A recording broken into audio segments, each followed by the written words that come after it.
Miércoles 15 de abril del 2026. El año va caminando a toda velocidad.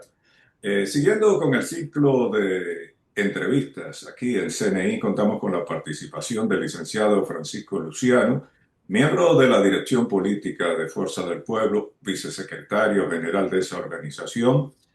Es profesor de la UAS, escritor y ex precandidato a alcalde de Santo Domingo Este.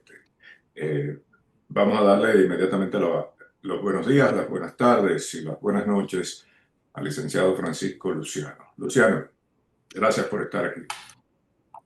Gracias a ti, Rafa, por la oportunidad de conversar contigo y con la audiencia de tu programa. Bien, Luciano, dentro de tu papel de escritor, eh, tú vas a poner a circular en un acto en Santo Domingo un nuevo libro, se llama Nunca dejes de aprender la letra. Es un libro de tu auditoría y con él pues le haces homenaje a una de las personas o la persona más cerca que tú has tenido en la vida. Cuéntanos brevemente sobre el motivo de ese libro y también sobre la puesta en circulación.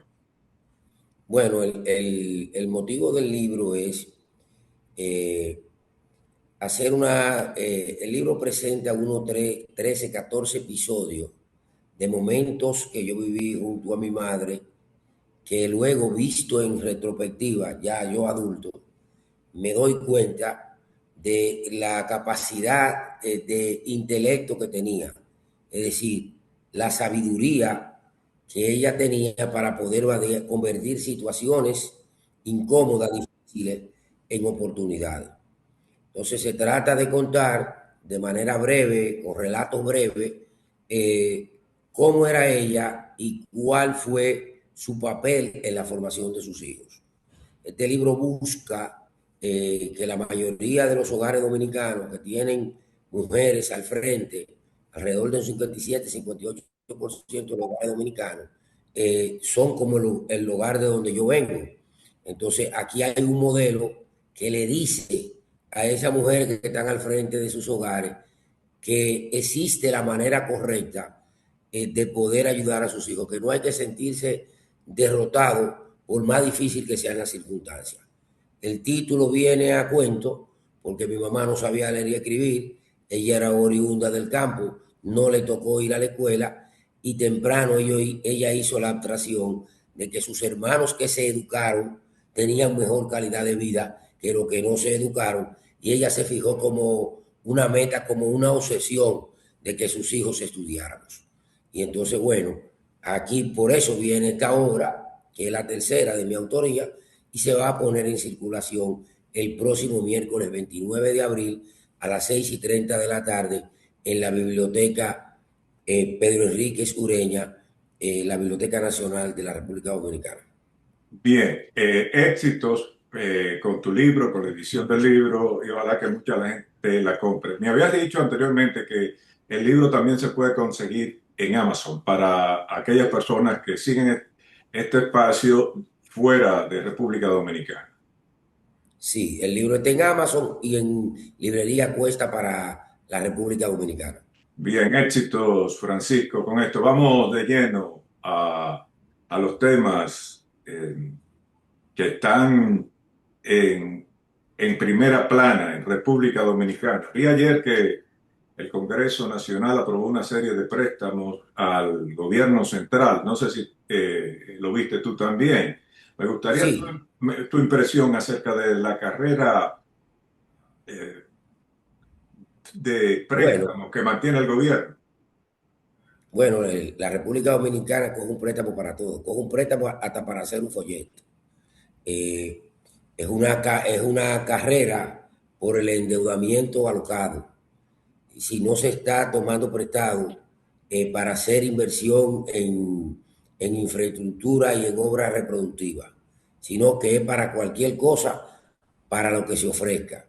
Sobre todo, y llama la atención porque la campaña fundamental del equipo que actualmente gobierna el país era desacreditar la política de préstamo de sus antecesores. La única diferencia es que sus antecesores sembraron a la República Dominicana de obras de infraestructura, de escuelas, de universidades, de acueductos, de todo tipo de obras de infraestructura que en el tiempo devuelven, o en bienestar o en ahorro de tiempo, devuelven a los ciudadanos el costo del dinero. En este caso se ha elevado sustancialmente la deuda. El gobierno ha cogido ya alrededor de 55.000 millones de pesos prestados en lo que lleva de ejecución, pero entonces los resultados no se ven a media, o lo que hacen queda mal, como la carretera de circunvalación de Baní, que a los pocos meses de haberla inaugurado el presidente de la República, con una simple llovizna, se deterioró totalmente. Entonces, esto tiene que llamar la atención y llama la preocupación, porque se está comprometiendo el futuro de los dominicanos. Tomar prestado no es malo, si usted el dinero que toma prestado lo va a usar para reproducirlo o para convertirlo en desarrollo, progreso y bienestar de los ciudadanos. Lo paradójico de todo esto, de los últimos gobiernos, es que es como incongruente la medición de cuánto ha tomado cada uno de los gobiernos y cuántas obras han hecho. Dentro del marco del 2004 en adelante, usted ve que Leonel Fernández, pues en sus 12 años, acumuló una deuda financiera con la financiera junta de 11.000 y pico de millones de dólares. Danilo en 8 años, 24.000 y pico, escandaloso también, millones de dólares.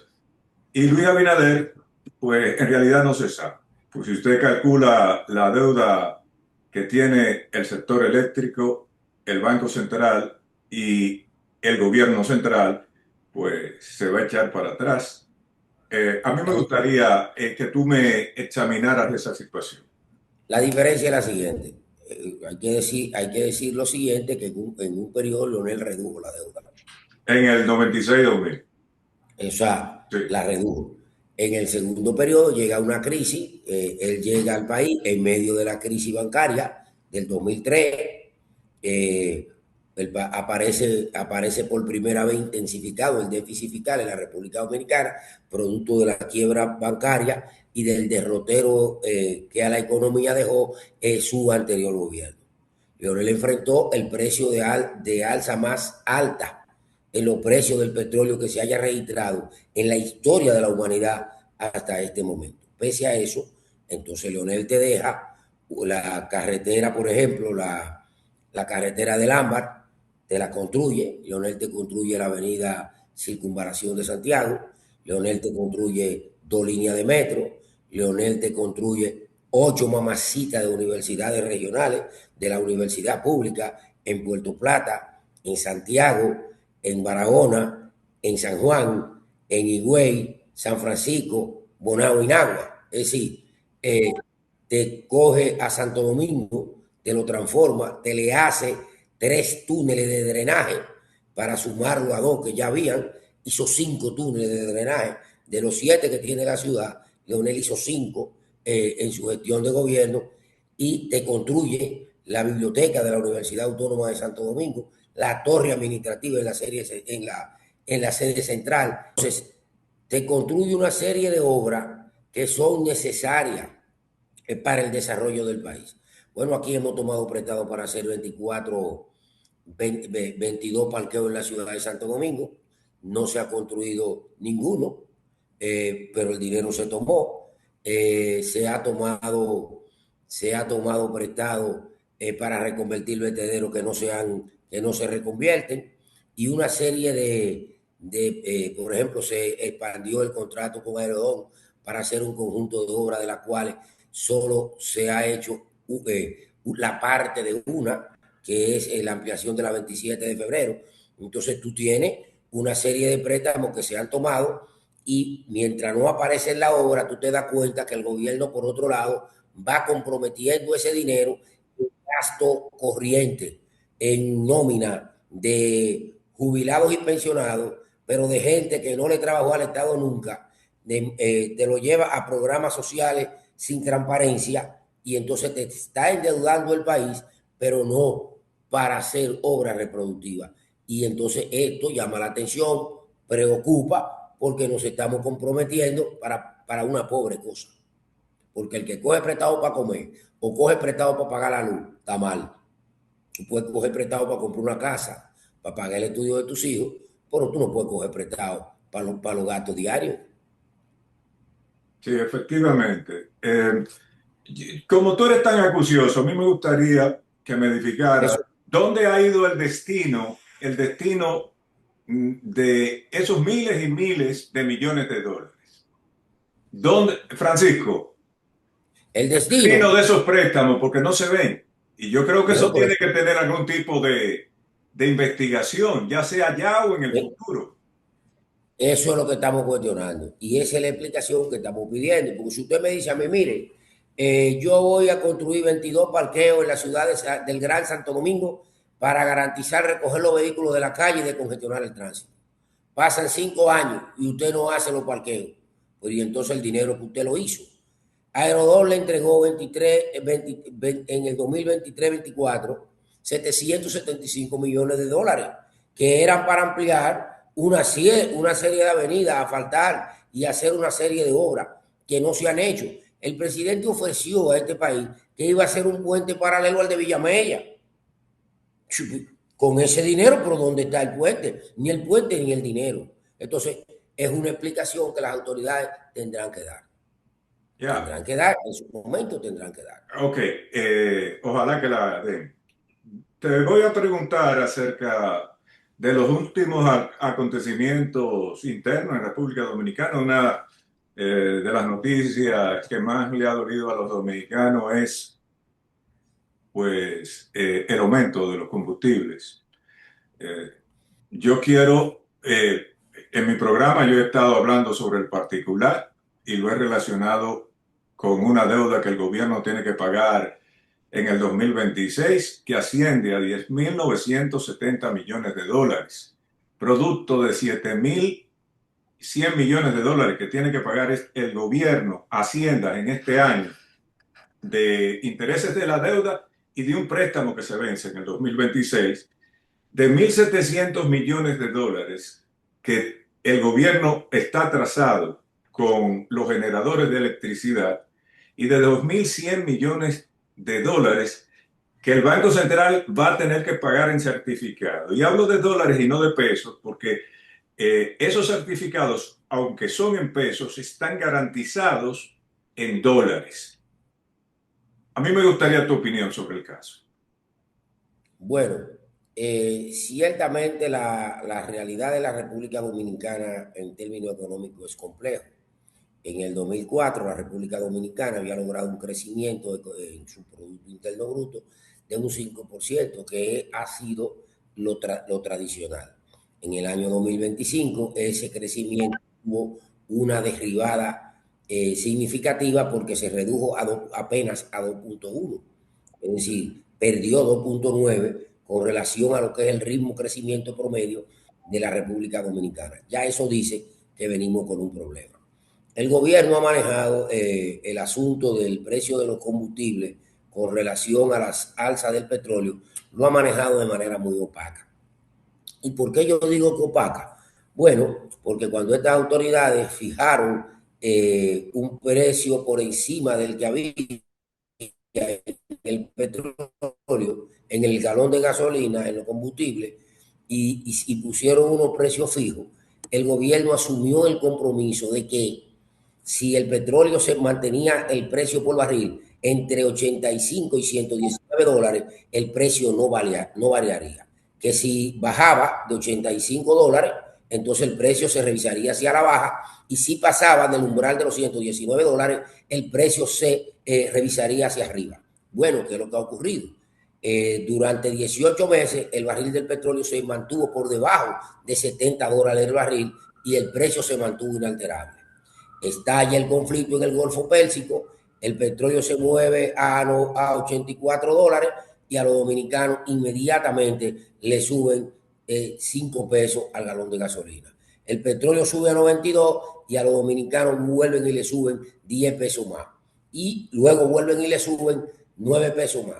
Ahora, ¿qué es lo que ocurre? Ha subido 24, después que estalló el conflicto, ha subido 24 pesos el galón de combustible. Pero ¿sabe qué? Todavía no llega a $105. Todavía está en el umbral de entre No, 85 y 119 que el gobierno había fijado.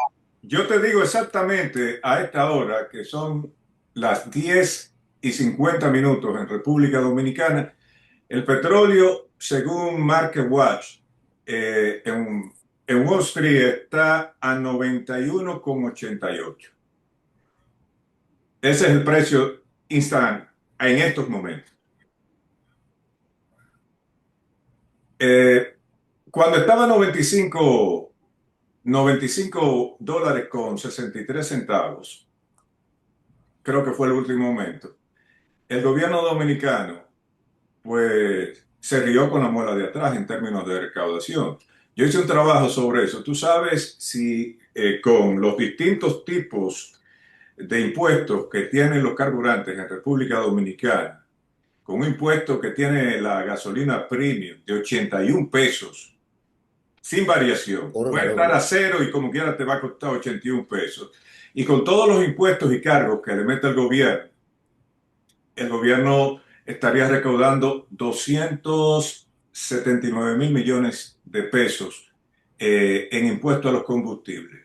El gobierno dice, por otro lado, que tiene un subsidio para el 2026 de 22 mil millones de pesos. Cómprale la idea del sacrificio del gobierno. Si tú a esos 279 mil millones de pesos le resta 22 mil millones de pesos, pues el gobierno va a tener una ganancia neta, una entrada neta de 257 mil millones de pesos. ¿Qué te parece eso? Bueno, ciertamente los impuestos a los combustibles son, como usted explica, cuando se adoptaron, que fue en el gobierno del doctor Joaquín Balaguer, se hizo como objetivo para poder precisamente hacer frente a la deuda. Lo que pasa es que el gobierno tiene que ser transparente. No le puede decir a la gente que es porque hay una crisis y porque el mundo se está acabando, porque también se le olvida que tienen que recaudar, pero no puede ser a costa de deteriorar la calidad de vida de la gente. Aumentos excesivos o rutinarios sin necesidad en el precio de los combustibles va a traer como consecuencia un movimiento de todos los precios de todas las actividades hacia arriba. ¿Por qué? Porque todo se mueve sobre la base energética de los combustibles fósiles. Entonces, si tú mantienes alza de precio constante en los combustibles, pudiendo aminorarla o pudiendo hacerla de manera gradual o a un ritmo más lento, tú lo que vas a hacer es que vas a acelerar la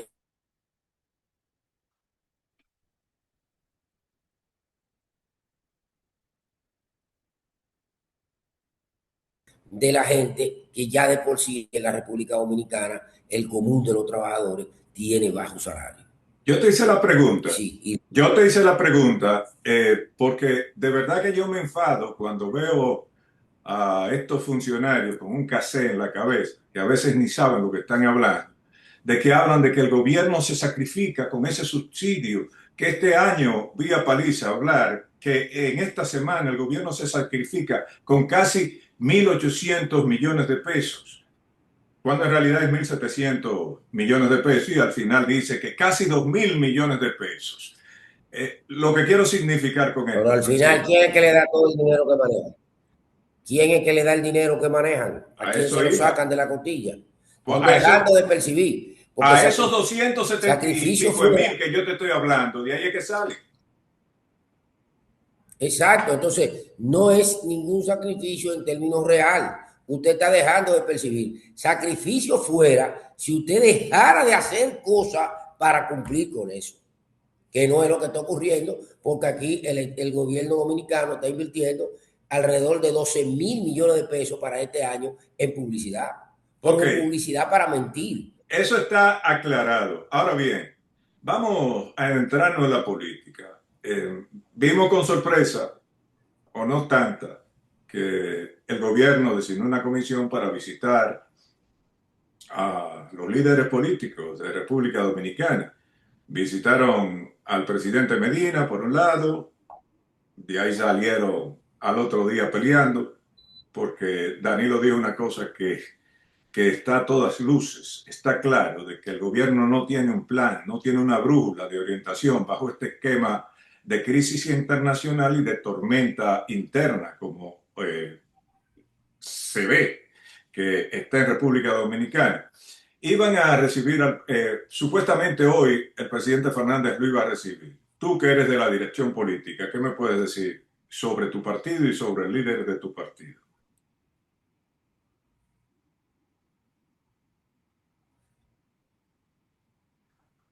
Sí, el gobierno ha pedido una audiencia con el presidente Fernández.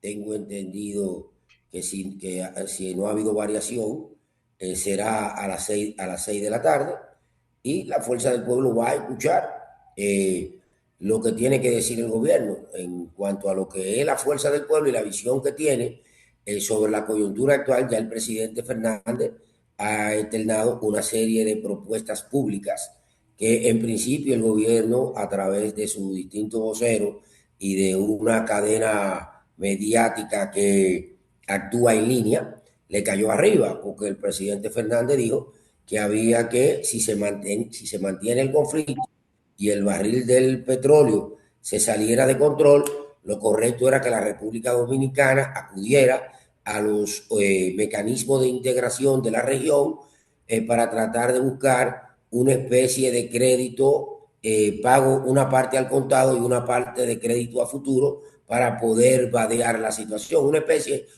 no lo digo con esa palabra, pero lo que estaría planteando sería algo parecido a Petrocaribe, sí. Hablar con los países productores de petróleo de la región, que sería México, Brasil, en la propia Venezuela, para lograr que a los países de la región, si el barril cuesta 150 pesos, bueno, mira, yo lo que puedo pagar son 80 en efectivo, déjame los 70 para futuro. Inmediatamente a eso le cayeron arriba, no es una propuesta descabellada. Incluso se podía discutir un mecanismo de esa naturaleza hasta con el propio gobierno de los Estados Unidos, que es productor de petróleo, porque hay una realidad en ese sentido. El presidente Fernández también dijo que el gobierno tenía que demostrar que estaba dispuesto no solo a sacrificar a la población con aumento, sino que tenía que mostrar que estaba dispuesto a reducir gastos superfluos, que el gobierno tiene muchísimo, en muchísimas cosas que no aportan nada, y que entonces el gobierno tenía que también mandar un mensaje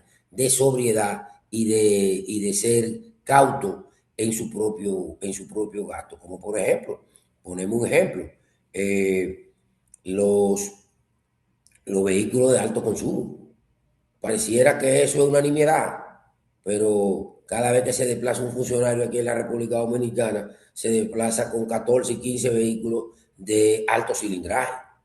Y eso tiene, cuando tú sumas mucho chele, llega a un peso.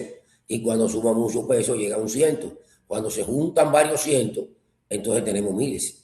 Pero Y tú estás agarrando la rama más delgada. Está bien, los políticos, los funcionarios públicos, aleluya. Ahora, hay sectores económicos que tienen subsidios, que no pagan sí, impuestos también. por la electricidad. El caso de Barrigol, por ejemplo, y no prueba Barrigol, pero son muchísimas empresas No, pero que trabajan muchísimas, en porque República aquí Dominicana que están subsidiadas. los subsidios aquí no son para los pobres. Los subsidios aquí son para sectores económicos que tienen ya 30, 40 años produciendo y que cimentan su ganancia sobre la base de las exenciones. Y ellos también tienen que debieran asumir una cuota de esa cosa. Ellos debieran ser los primeros. Pero eso tiene que planteárselo el que gobierna, porque es el que sabe cuánto le deja, cuánto no le cobra y cuánto le evaden.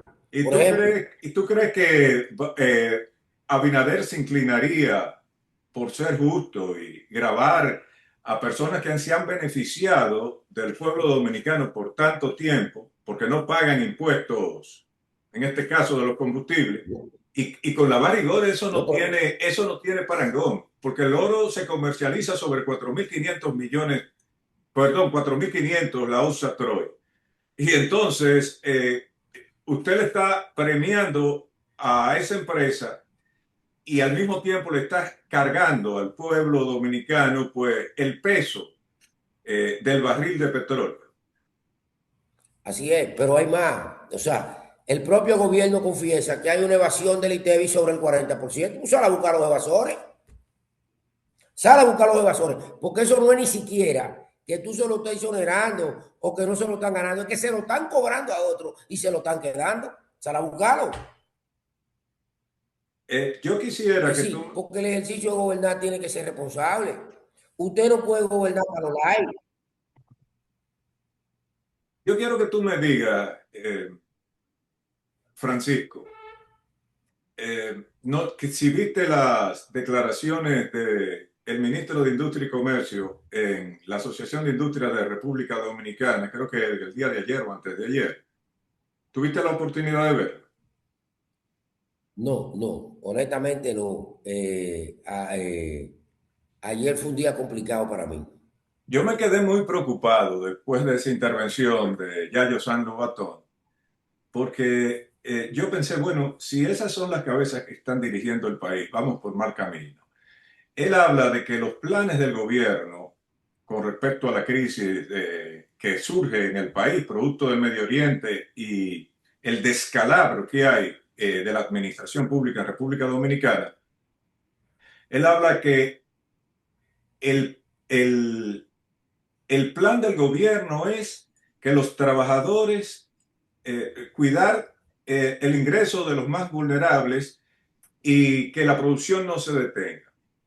Y cuando yo escuché eso, y eso que me imagino que él tiene asesores y quien le escribe los discursos, me eché me caí para atrás, porque me di cuenta que no tienen el concepto de lo que es un plan, ni tienen el concepto, por lo tanto, de lo que es un fin o una meta. El plan no puede ser que proteger el salario de los consumidores y que la producción continúe. Eso es la meta, el fin. El plan vienen siendo en este caso las estrategias que se tejan para que el trabajador dominicano, cuidar al No, trabajador dominicano y que la empresa y proteger a la empresa. ¿Cómo tú, y yo sé que es un poquito delicado lo que te voy a decir, porque yo lo digo a diario, cómo tú valoras la capacidad de los principales funcionarios de este gobierno? miren, desde el principio aquí se dijo que el actual equipo en el gobierno no tenía claro que iba a ganar y por lo tanto no se preparó para gobernar. Y ellos tienen un apagón cognitivo. Yo he dicho, he insistido en que tienen un apagón cognitivo.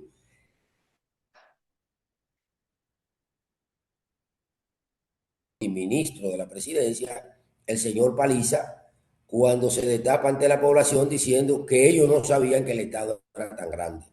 Es decir, usted quería administrar un país, usted quería administrar un Estado y usted no sabía no lo que hacía, sino ni siquiera de qué tamaño era, ni siquiera cuál era su dimensión. Entonces, si tú no conoces el Estado y tú no sabes ni siquiera cuál es su dimensión, ¿qué tú puedes esperar? ¿Qué se puede esperar? ¿Mm?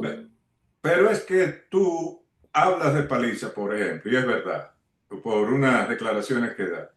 Pero a mí me avergüenza cuando yo veo al presidente de la República falseando con temas simples de economía, que el que dio economía uno o economía 2 pues lo debe manejar al dedillo. Y entonces tú ves al presidente patinando, patinando, patinando. En tu condición de partido opositor, de dirigente de partido de opositor, ¿cómo tú evalúas, en tu condición de profesor también, eh, la capacidad del presidente de la República en temas de finanzas, economía y de cosas públicas? Bueno, yo siempre he sostenido desde que él era candidato la primera vez que no ganó, que él es un economista raro, porque él es graduado en economía. Sí, pero Y yo eso te digo, que él es un economista raro y cada vez que él interviene en materia económica, yo me pregunto, me hago la pregunta, pero ciertamente estudió economía, porque el último acontecimiento fue el del SENASA, cuando